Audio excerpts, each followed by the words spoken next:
Yeah. Cool. Wow. All right. So happy Wednesday, guys. I know it's not Tuesday. I say these episodes are going to be Tuesdays, but they have routinely not been Tuesdays for the past few weeks. But anyways, all right. This is the 8th episode here of season 3 on the Open Heart Collective. I am your curator for this evening. My name is Ryan Block. I am I don't want to say founder of this show, not creator. You guys come up with an adjective, tell me, and then I'll add that to my LinkedIn profile and we'll go from there. Anyways, my guest tonight is I've actually known this guy for 5 years. Yeah, probably a little longer. Because I remember hitting him up for music reviews back in like 2013. So it's been a long time. Anyways, my guest tonight is a legend of a human being who's doing amazing work, and you guys are going to hear about that here shortly. His name is Joel. I'm not going to attempt to mispronounce your last name. So, Frieders. All right, I was right. All right, so Joel Frieders is joining us this evening. Anyways, if you're a first-time listener or watcher of this show and you're unsure of the format, I'm going to have Joel introduce himself. Then we're going to get into his story. And then once we get through, or in the midst of his story, we're going to talk about what were those specific obstacles he's had to overcome and what he did to overcome them. And then last but not least, we're going to talk about what's exciting in his world, because we're talking about mental health. We can't just focus on the negative. We have to pay attention to the positive too, because that gives people who are coming up behind us, who are struggling, hope. So that being said, Joel, welcome to the Open Heart Collective. Thanks for hitting me up and having me, man. It's pretty cool. Appreciate it. It's your stage now, man. So now it's me. So I'm 39. I'm a Scorpio. I like me too. Beach and fluffy white pillows. Yeah, my birthday was November 7th. When was yours? 28. Mine's better than yours because I have a backwards birthday. My opposite birthday is July 11th, and I normally celebrate by making people feel guilty. Which, as a recovered Catholic, that's kind of part of my bag. So yeah, 39, have a beautiful wife, 3 awesome kids, 10, 8, and 8. Next month, they'll be 11, 9, and 9. Yes, I have twins. Yes, I drink. So I guess there's 1,000 different ways to start, not necessarily intentionally, but so I run a family pharmacy with my mom, my dad, and my sister. So when I introduce people and they never talk to me, I say that I sell drugs on a street corner with my family. And then I wait for the badum-bum, but I'm dead serious. I've been involved in pharmacy in some way, shape, or form since I was a little kid. Most of my first memories of being with my family is taking a drug off of a shelf, wiping the shelf, and putting the drug back. So I'm relatively comfortable around drugs, but that basically means that I'm pretty terrified about using them, which is interesting because currently I'm recovering from a foot surgery back on November 7th, which is, I guess, my birthday. I gave myself foot surgery for my birthday. I figured it was the only day that I could legitimately give myself an excuse to sit down. So right now I'm having a really weird relationship with drugs because I don't like them, but when I don't take them, I'm completely miserable because the hole in my foot's still about that big. And if you want to join the Facebook group to see pictures of my hole, it's called the Joel Hole Daily. And if you think I'm kidding, I'll put a link in the description. No, you don't have to. That's totally cool. But yeah, so I work in a family pharmacy, and ever since I was a kid, my dad has been the consummate entrepreneur. So even though we had the family business, he was always encouraging us to do something that interested us. And because of the fact that I've been, playing guitar since 3rd or 4th grade, and I went that angle. I attempted to be a professional musician, and I hated the fact that I had to constantly beg people to listen to me or show up to my shows. And I didn't like that whole whoring yourself out kind of thing. Mm-hmm. And you realize that when you're a musician and you want to be a professional, that only about 1.5% of your time is actually spent in that pocket where you feel like you're creating and you're in tune with the universe and all. And I can probably count on all of my existing fingers the number of times that I felt some sort of deep soul scrubbing connection to the universe. And even though it felt like that's what I should have done, I knew that it wasn't a legitimate way to make money, because you end up burning the candle at both ends, and you you get really, really exhausted from, working 6 days a week and gigging 5 and rehearsing wherever the hell you can, sleeping on couches, living out of a bag, basically relying on wet wipes for showers. I mean, it sounds rock and roll, but it's really not. So when I graduated college, when I graduated high school, when I graduated high school, I went into theater assuming that, well, I can hang out and I can, be on stage, and maybe it'll be less of that whole, hey, come see me play, because now I'm going to get paid guaranteed to act in these shows. So like Man La Mancha, I did some holiday theater, I did some children's theater, but I still knew that I wanted to play guitar. So I ended up moving to Santa Barbara with a guy that I met at a Berklee College of music camp, summer camp while I was in high school. And when I moved out there, I was working in Santa Barbara and gigging in California, or in Southern California. So I was driving from the Central Coast to the South Coast relatively frequently. And it's 93 miles from LA to Santa Barbara, and that can either be an hour and a half or 6 hours. Yeah. So you obviously sat there. And because of the fact that I was out there on my own with, I found a good core group of friends, but I was just exhausted. So every time that I'd be on the phone with my family, hey, how's it going? I'm like, it's good. Did you play any shows? I'm like, yeah, I played a whole bunch of shows. I want to go take a nap. So like I learned to really, really appreciate the whole me time kind of thing, but it didn't really, it didn't change the way that I was going about my life, which was to, perform. So because of that, I moved back and I went to a school where I didn't know anybody. Basically, I knew one guy that I went to grade school with, and that was enough because, hey, if I had any problems, I could hit him up. Right. So I went to school for political science and philosophy because I hated remembering things, but I wanted to learn how to bullshit professionally. And I knew that if I got involved in government early enough, that, you have a pension and you can just wake up and go to work. And then afterwards I can, gig to my heart's content, whatever. Right. Well, that all changes when you decide that you actually want to do something. You want to actually have meaning in your life. So I had to relatively quickly figure out what the hell I was going to do with my life. And that brought me back to the family pharmacy. So while I was still working at the pharmacy right out of college, I was still playing quite a bit. And one of the bands that I was in was called the Cankles, believe it or not. And our last big gig. What year was that? What year 2000, was that? 2005, 2006. I swear I was at one of your shows. It's very possible. Our last show was Lollapalooza in 2006. Nice. I was under the impression that this is going to be what I'm going to do, but then you end up having these weird kind of like these parts of your life that kind of slap you in the face going, you're not supposed to be doing this, because you end up putting so much faith in other people that you become disappointed in people that you previously, not idolized, but people that you held in very, very high regard. So I got into the habit of finding ways to still be involved in music without having to rely on a band, because, living in the suburbs and driving an hour and a half into the city every day to rehearse, and then driving an hour and a half into the city for a show where sound check's at 6, but you don't play till 11. Well, it starts to wear on you.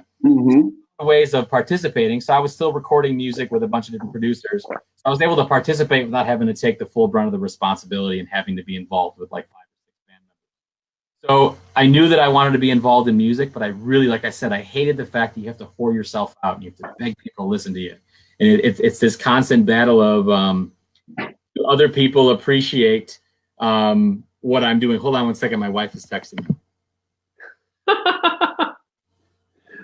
Instagram, Joel will be right back. Don't worry. You're going to walk with me. Oh.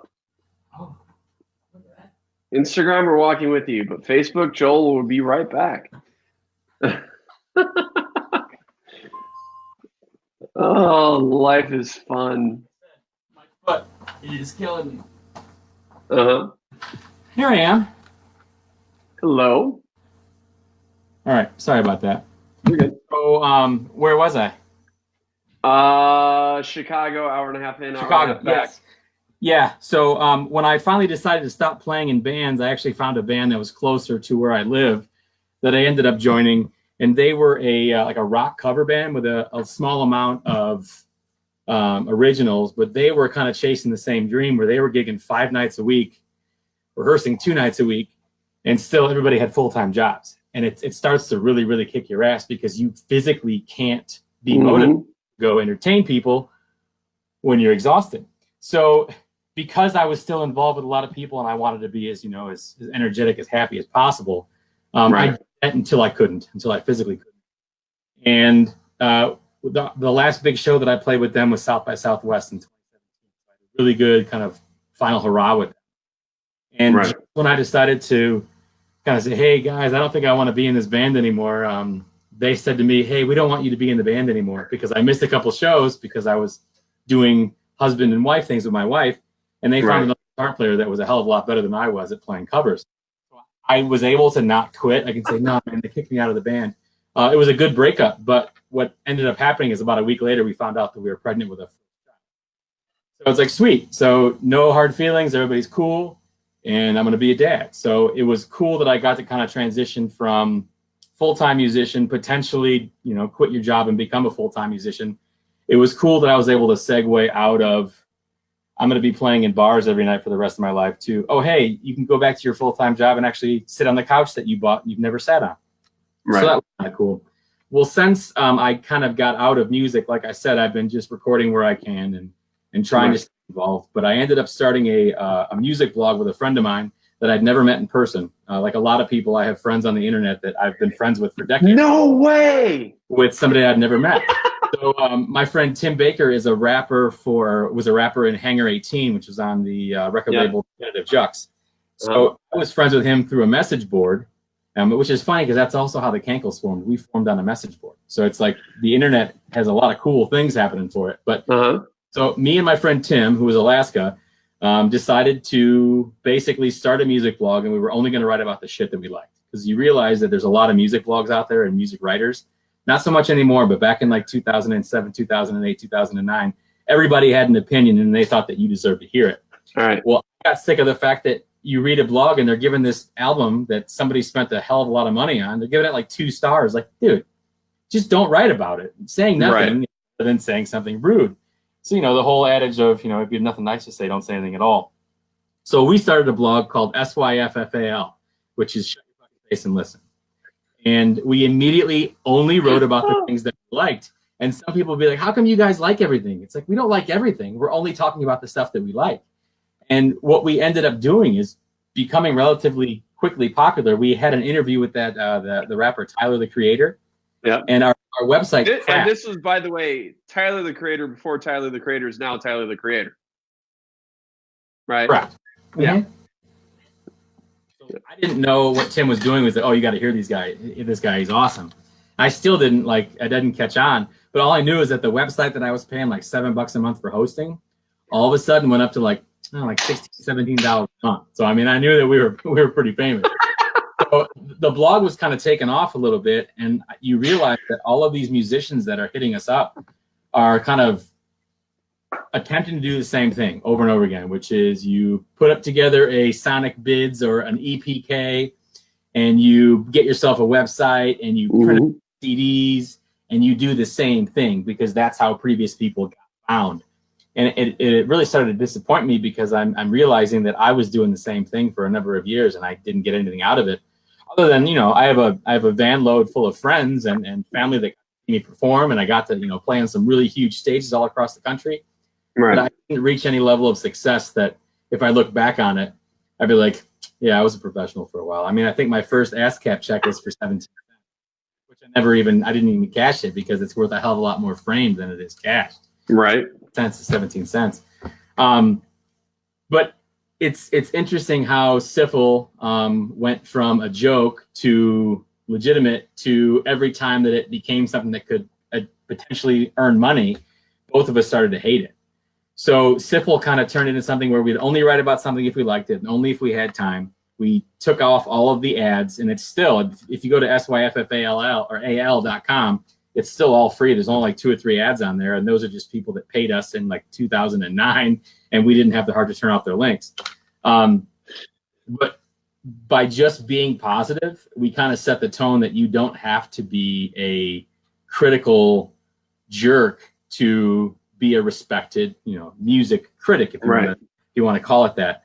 So that was kind of like my first clue that you can, you know, catch a lot more bees with honey than, you know, Amen, brother.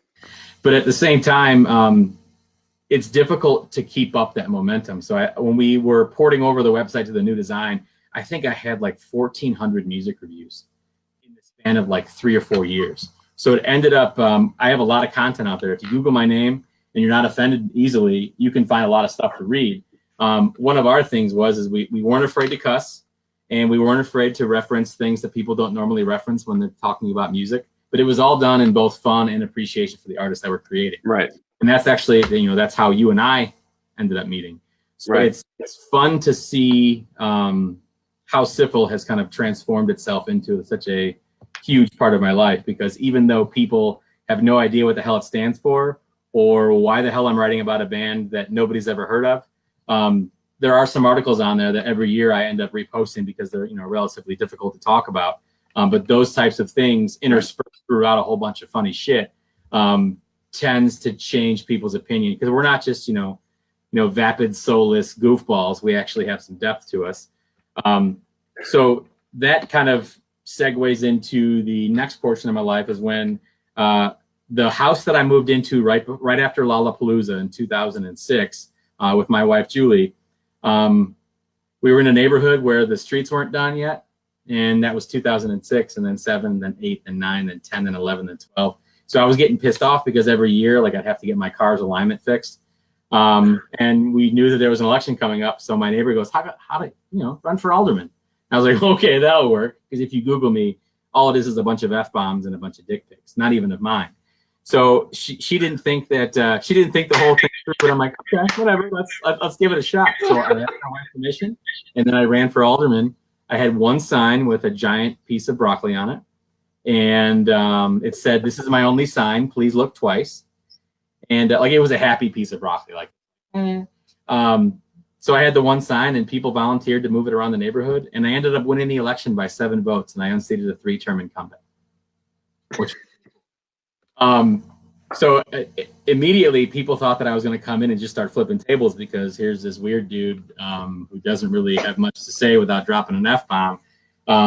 But he's everywhere now. So, attending meetings, paying attention. My whole goal was to, number one, get the roads done in my neighborhood, but number two, kind of bring some better food to my neighborhood and or to my city.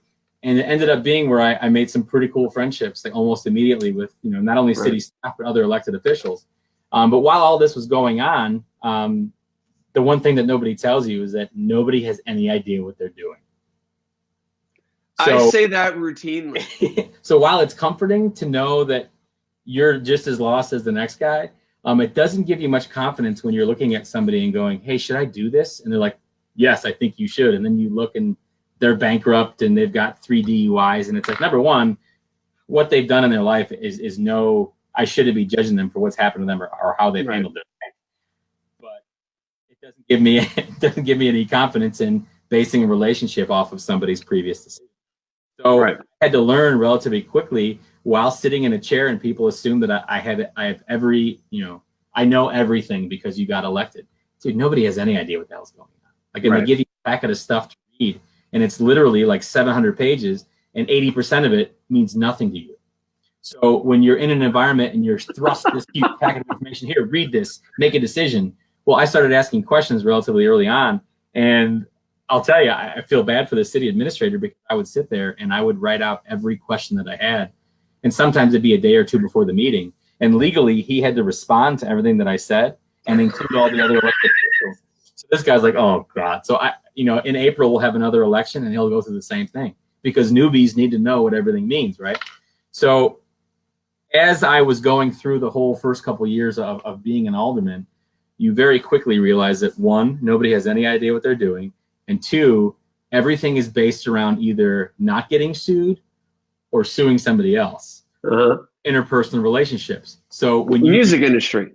Exactly. So when you realize that everything is based around covering your ass or screwing somebody, you have a better perspective of how government actually works. So if you look at the federal government, think about it like this: who wants to get sued, or who is going to get sued, or who just doesn't like somebody? That explains 99% of every issue out there. So I kind of learned to shut up a little bit, which is very difficult when you're, a mouthy, outspoken. Yeah, I mean, it's difficult to shut up. So I had to learn to shut up. And what ended up happening is I started kind of learning from my environment that there are people out there that are miserable. And it kind of transformed nearly every conversation into me just kind of being aware that people are pretty freaking hurting most of the time. And we do a lot of deny, deny, deny. I mean, I made a joke earlier about being a recovering Catholic. It's 1,000% true. I'd say 95% of the things that bothered me when I was a kid probably still bother me, but you deny, deny, deny until you get to a point where that's just kind of part of who you are. So I learned gradually as an alderman that you have to do more listening than talking. But then also, since you only get paid $462 a month, it's kind of okay to say what you think and run the risk of not getting reelected because you're not really there to make a paycheck anyway. You're there to kind of, do right by your wife and kids and make sure you sleep at night. Right. So throughout that entire process, I was still somewhat active, attending, shows as much as possible. But May of 2017, on May 10th, every year, I'm kind of reminded of one of my college roommates, he hung himself on the back of the door in the house that I shared with him. I actually signed my lease over to him in December, and by May 10th of 2003, he had hung himself on the back of the door. 2003 or 2013? 2003. Okay. Because I graduated in 2002. So yeah, dates are bad with me right now, but I know May 10th. And I graduated in December of 2002. So in May of 2003, finding out that this was all kind of going down with him and not being able to kind of support him in any way, just kind of finding out that he was gone.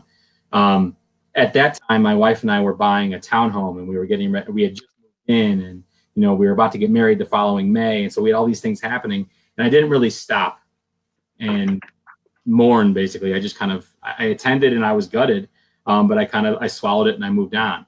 So then that brings us to May of 17. So yeah, May of 17 last year. Over the course of the year, I was considered mayor pro tem, which basically just means whenever the mayor's out of town, I step in as the mayor, which I never thought would be possible, but look at me. So as I'm sitting in the chair for one particular meeting, temporary designated survivor. Great show, second season. Love that show. For me. So I had realized on the 11th that I had not contacted any of my old roommates, and I basically forgot that that Fossil was gone. So that next week I was mayor pro tem, and it was a really quick, kind of go through the motions. And at the end of the meeting, before we adjourned, I basically said, hey, I screwed up. I forgot to remember one of the people that was very important to me when I was in college, and he still is. So I wanted to be able to say his name on the record, and I made a mention of him. And the meeting ended really, really, like everybody was just kind of, why did you do that? But at the same time, I got a couple text messages saying, hey, it takes balls to admit that you're hurting. And it also takes balls to kind of talk about something that people are afraid to talk about. So, 2 months go by. It's now May or July 30th or whatever.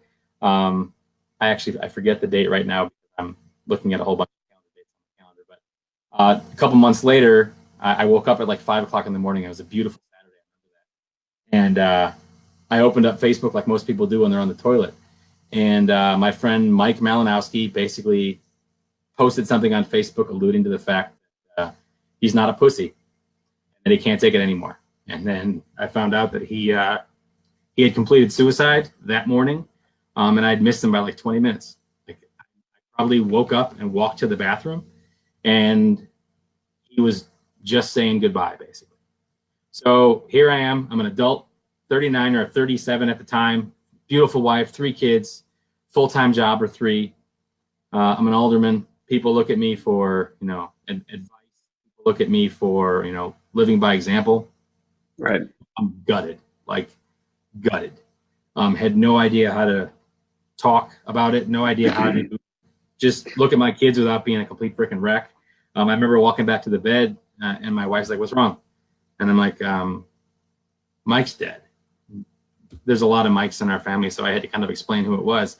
And she knew who it was because the first year we were married, which was 2004, in May 2005, my band, the Cankles, opened up for Mike One on my anniversary weekend, and we were planning on taking a trip to. Right. We were going to take this trip, and he goes, "Hey, I'm going to offer you a gig, and you have to say yes." I'm like, "Well, there's only one weekend I can't make it." Well, he told me the weekend, and of course, I couldn't make it. And I'm like, "No, dude, I already promised my wife." He goes, "Give me your phone number."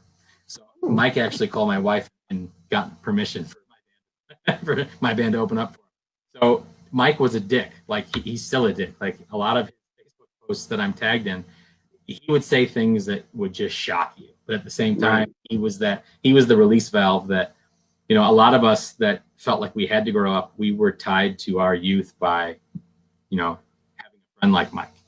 And when he took his life, and a lot of us had no idea why someone would take that final step. So a lot of us that hadn't talked in, you know, 5, 10, 15 years ended up kind of getting together and basically hurting together.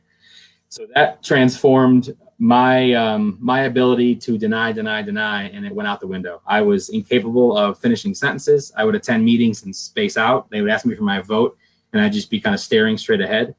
And I remember I called my mayor, and I'm like, "Hey, his name's Gary Galinsky." I said, "Mayor Galinsky, I'm hurting. I don't know what the hell I'm supposed to be doing." And I remember he goes, "Well, you got to do something.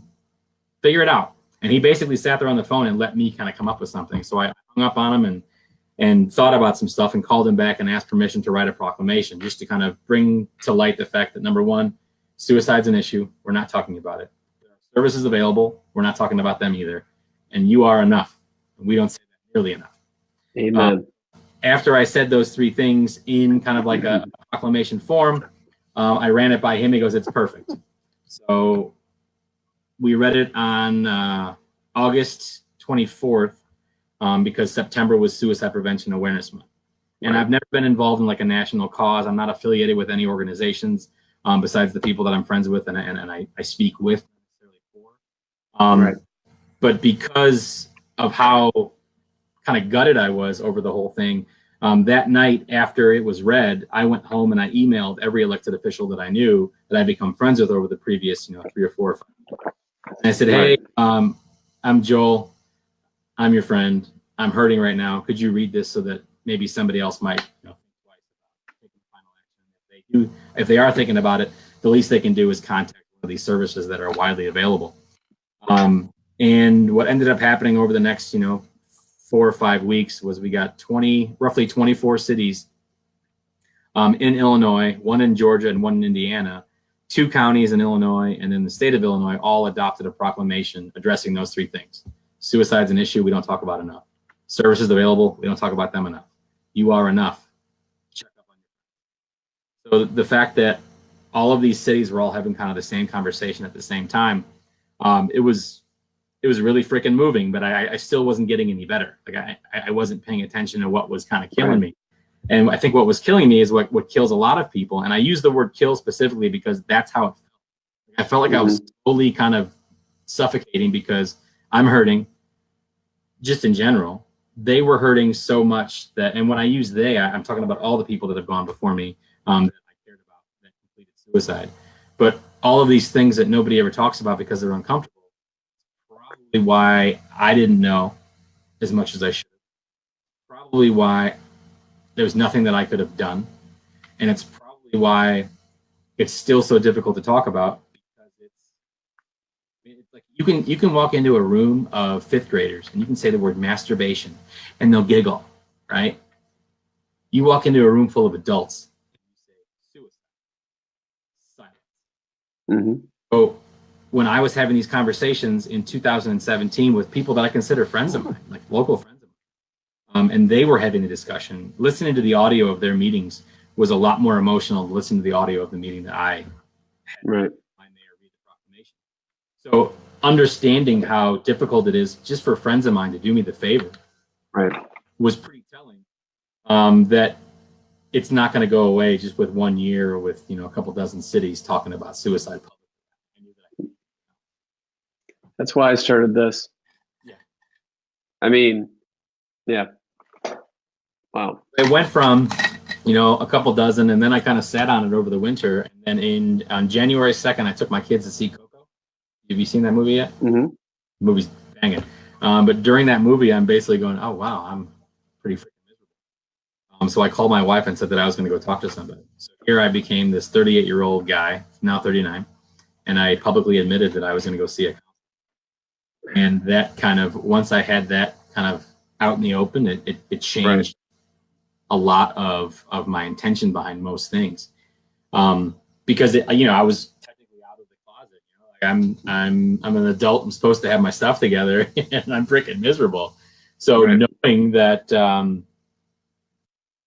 I had basically just kind of held myself accountable, put me in a position to try to be, live by example. Hey, I'm an adult. I got 3 kids, a wife, full-time job. I'm an alderman. I got all this stuff going on. I'm still miserable. So I just jumped off. So by jumping off the ledge and taking a chance, I also contacted the mayor and said, hey, I want to do it again. So we did the NSPAMP, the National Suicide Awareness or National Suicide Prevention Awareness Month Proclamation. Did the project again. I got permission to start in April. Hopefully next year I can start a little bit earlier.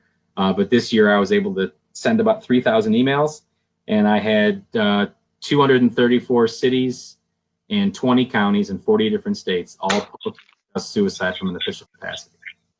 So when you have elected officials talking about things that people don't like to talk about, no matter how simple that might sound, it was like every time a city said, yes, we will talk about it, it was like somebody had just jumped over a mountain in front of me. Jaw would be on the floor. So you turn these quote unquote elected officials, these people who are beyond reproach, these people who, they're all crooks. You end up turning these people into actual people because everybody's hurting. We don't know what anybody else is going through. Right. I used to have a friend that whenever we were in a car on a long trip, she would sit there. She goes, imagine everybody on the highway right now has their own story. That guy might have to poop. That lady's dog is having babies. It was just the way that she said it was super innocent. But that's how you have to kind of approach everything, because everybody's going through their own hell. And the last thing you can do is judge somebody for existing in a way that isn't the same way that you exist. So the fact that 234 cities and 20 counties and 40 different states all took the time to basically say suicide's an issue, services available, you are enough, and we should check up on you, totally put me into a position where I'm like, all right, well, now we can have these conversations officially, because now we're all talking about it. So I know that when you look at, there's a map hanging up in the City Hall chambers in Yorkville, and there's all these different flags for every different city that's being represented, and there's this huge white gap basically everywhere west of Iowa, because I'm only one person and I can only send so many emails. Well, physically, you now have 2 people because I got your back Sweet. on this. Sweet. Yeah, and I came up with a system, and I figured out how to make it work in a way where it's a whole bunch of copy paste, 2 screens, a mouse, Control C, Control V, Control C, Control V, and I can fly. But it sounds really robotic, and it's all about numbers at that point, but it wasn't about numbers, because I ended up with all these different relationships I've had just because I'm reaching out to strangers saying, hey, I'm Joel. I'm miserable because of something that happened, not to me, but to my community. And I don't want it to happen again, no matter what. So, I've met, the family of survivors. I've met survivors. I've met people who are changing their own communities. And it's like, if you get enough people like you and like me who just want to talk about it because it sucks to have something that you're afraid of, there's so much you can do with that power. Amen, Joel. Oh, brother, this is exactly why we're doing this. Because we're not talking about this enough. Right. Joel, you're a dad. I'm a dad. I don't want my kids to have to deal with the shit that I dealt with growing up. I lost. Oh my God, people need to stop calling me. Instagram, apparently, people keep trying to call me. Don't they know I'm hosting a podcast right now? God damn it. Anyways, this is why this conversation is important, because it's not just it, and I've said this before, there's no amount of legislation that can solve this problem. It's us that's got to solve this problem. Now, you took the problem to the legislation, to an extent. So so much respect for you in this, and we've got a lot to talk about off air because there's a lot that I'm doing because there are so many people that are hurting. While there are so many resources available, the access to those resources are sometimes limited. So one of the things that I'm working on kind of behind the scenes right now is in 2019, we're going to be launching an app. And this app is going to bring resources to people's fingertips. Cool. And it's going to do it at no cost to the user. Now, I know this because there are so many fucking platforms out there now that are starting to pop up. Yeah. That, access this, but it's going to cost you $60 a month. Right. I'm sorry, but if you're struggling, you're not going to want to swipe a card to get help. You're going to want to actually talk to somebody. So what we're going to do with this new app is we're going to pull in all these resources from all across the globe, right? As far reaching as we can get for anything and everything relating to mental health. Yeah. And we're going to base it where you guys are, right? Yeah. So you fill in the blank, and based on where your phone's location says in the world you are, you're going to get the resources pulled to you, and then you're going to have an option. But you're going to have 3 options. Call them, message them, or go to where they are. Take action. Right. Yeah. Seek that help. And guess what? That also works for you guys who know friends who are struggling. I know in the depths of my soul that this is a situation, this is a pandemic that we can solve in Joel's and I's generation, so that the generations coming up don't have to worry about it. Right. A lot of the conversations, like when you're coming at it from a legislation standpoint, a lot of it can be misconstrued as, oh, you just need more funding, or you got to provide more services. Well, to be able to legitimize what a service entails can sometimes be tricky because you can't put a timestamp on it. Right. So like with my new foothold, right? So trying to explain to friends of mine that I have business relationships with that I physically cannot check an email, even though I have my phone in my hand, isn't because I'm lazy or I'm sitting on my hands. Number one, it's because when I read things, when I'm on some of these painkillers, I have no idea what I'm reading. So it's best to leave it unread. Right. What ends up happening, take the mental health equation away. Imagine that you're physically incapable of providing for your family physically, meaning that I can't get up and give my son a spoon, or I can't go upstairs and get Mason a freaking towel, because for some reason, Mason gets in the shower and doesn't have a freaking towel, but I cannot physically get up to give him a goddamn towel. So those simple types of things completely mess with a person's ability to have confidence in themselves. And it can end up turning into a mental health issue because you're isolated. You can't physically provide for your family. It's not financial. It's as simple as getting Mason a freaking towel because he went in the shower without a freaking towel. So when you look at care, when you look at legislating mental health, whether it's mental health or any other type of care, there's usually that timestamp element in there because you have to be able to quantify how long did you spend with somebody, how much is it going to cost me? And that's what's typical about when you're having the mental health conversation. Number one, everybody who is on a mental health advisory board is probably a minimum of about 65 years old. And I know from growing up that most people over the age of 65 have a really good answer when you say you don't feel good. Go to the doctor. Or no, man up, quit your bitching, or just muscle through it. Well, sometimes if you don't focus on what it is that makes life suck, all you're going to do is keep on. It's going to become cumulative. It's going to freaking build up, and then you're going to freaking explode. So I became friends with the guys from Hope for the Day back in May. I reached out and I went out and talked to them. They're the organization that have the Sip of Hope coffee bar in Logan Square. Right. The first time that I met this guy, Mike Vanopel, he was describing to me that they use the analogy of the pop bottle. So, you've got this pop bottle and you've got all this stress, and the stress is shaking it and shaking it and shaking it and shaking it. What happens to a pop bottle when it's totally freaking, it's going to explode, right? Right. Well, you need your vents. And your vents are the little those, or you're going to freaking explode. Doesn't matter if you're 5 years old, doesn't matter if you're 50. So you need to be able to establish what those vents are and be okay spending time on them. So like one of my vents was I was working out every day or every week, Monday, Wednesday, Friday at 7:30. I would leave my house, drive 20 minutes to the gym, work out for an hour, drive 20 minutes home, start a load of laundry, get in the shower, get out of the shower, go to work. And I would do that 3 days a week. I can't right now because there's a freaking hole in my foot. But also writing for Siffle, that was one of my events. Right. Listening to music extremely loud, one of my events. Reading, writing, two of my events. Hanging out with my kids, playing video games with my kids, another one of my events. Listening to my kids laugh, another one of my events. God, let's just talk about that for a second. As a parent, I don't care. Like, you could be having the worst day and your kids start laughing, all of it goes away. Yeah, but there's also that you can tell that little bit of evil in their laugh when it's about to get it's about to get a bloody nose. I usually listen for that, which, it just means that I'm growing as a parent because I'm skeptical first and then I enjoy it. So when children laugh, I'm like, who's about to die? And then once that feeling goes away, then I can appreciate it. But no, my daughter Leah has a laugh that if I could capture it, like there's the fake laugh and there's like the real, genuine, guttural laugh. If I can make that a ringtone, I would be a happy, happy motherfucker because her voice is like pure freaking joy. So sing for shit, but oh my God, her laughter is music to my ears.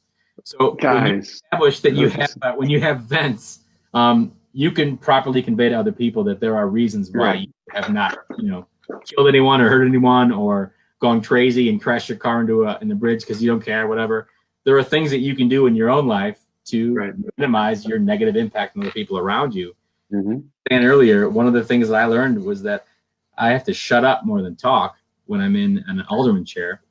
And I also have to advocate for people who don't have the physical ability to advocate for themselves. Right. That's kind of where the project started, where it stemmed from, and where I think it's going. Amen. Awesome. This has been incredible.